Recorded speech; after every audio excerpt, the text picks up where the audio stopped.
চলুন আজ এমন একটা হাড়হিম করা ঘটনার কথা শোনা যাক যেটা নাকি সত্যি। আমরা দেখব কিভাবে একটা একদম সাধারণ সন্ধ্যা এক ভয়ঙ্কর দুঃস্বপ্নে পাল্টে গেল।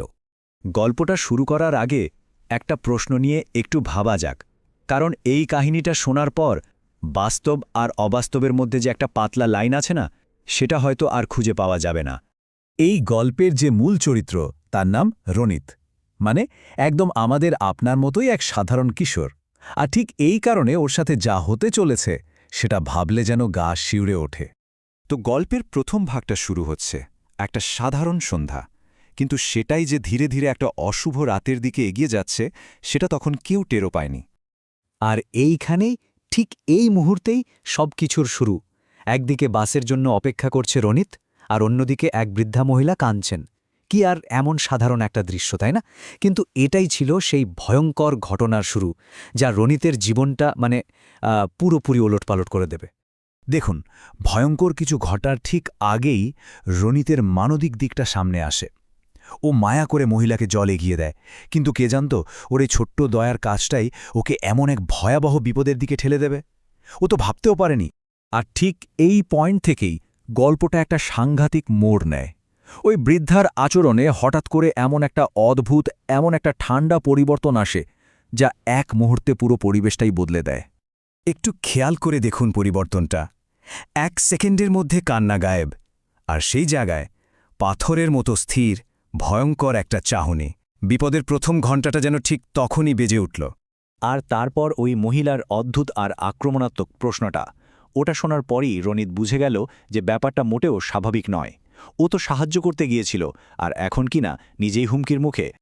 আচ্ছা, রনিতের প্রথম প্রতিক্রিয়াটা কিন্তু একদম আমাদের আপনার মতোই হতো, তাই না? ও প্রথমে একটা যুক্তি দিয়ে ব্যাপারটা বোঝার চেষ্টা করে, ভাবে হয়তো মহিলাটা মানসিকভাবে সুস্থ নন, তাই নিজেকে বাঁচাতে একটু পিছিয়ে যায়। আর এরপর গল্পটা এমন একটা জায়গায় চলে আসে যেখানে কোনো যুক্তি কাজ করে না, কারণ ঠিক এই মুহূর্তেই অলৌকিক জগৎটা যেন সত্যি সত্যি সামনে এসে দাঁড়ায়।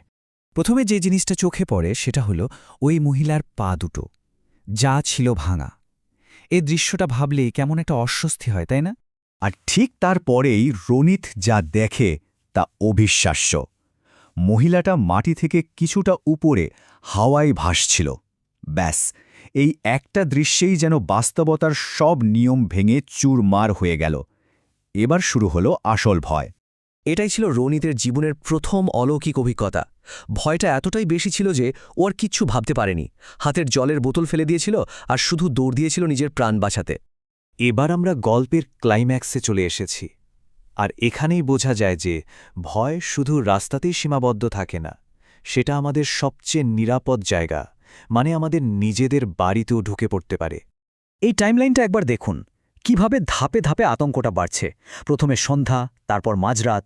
বাইরের বিপদ এখন একেবারে ঘরের ভেতরে, ওর বিছানার উপর। পালানোর তো আর কোনো রাস্তাই খোলা নেই। বাস স্টপে হাতে ছিল জলের বোতল, আর এখন রনিতের ঘরে সেই একই বোতলে জল নেই, আছে রক্ত। এই একটা জিনিসই বুঝিয়ে দেওয়ার জন্য যথেষ্ট যে বিপদটা কতটা ভয়াবহ আকার নিয়েছে। যেটা ছিল সাহায্যের প্রতীক, সেটাই এখন আতঙ্কের চিহ্ন। আর এখানেই গল্পের লড়াইটা চরমে ওঠে। ওই সত্তাটা শুধু রনিতকে আক্রমণই করে না, ওর গলা টিপে ধরে আর ওর স্বামীর খুনের মিথ্যে দায় চাপায়।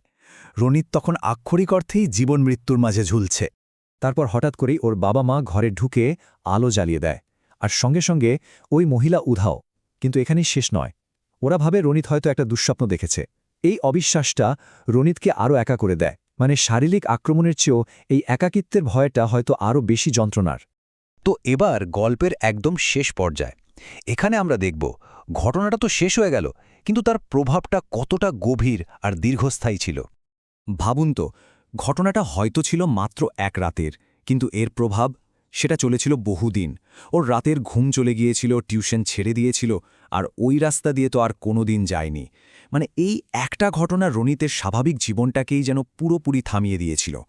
আর সবচেয়ে বড় ব্যাপার হল, আজও রনিত জানে না ওই মহিলা আসলে কে ছিল, বা সেই রাতে ঠিক কি হয়েছিল। এই যে কোনো উত্তর নেই, এই অমীমাংসিত রহস্যটাই কিন্তু ভয়টাকে আরও বাড়িয়ে তোলে। তাহলে সব শেষে এই কাহিনীটা আমাদের একটা বড়সড় প্রশ্নের মুখে ফেলে দেয়।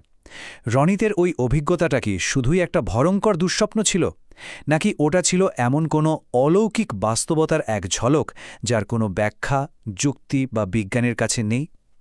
উত্তরটা হয়তো কোনোদিনই পাওয়া যাবে না।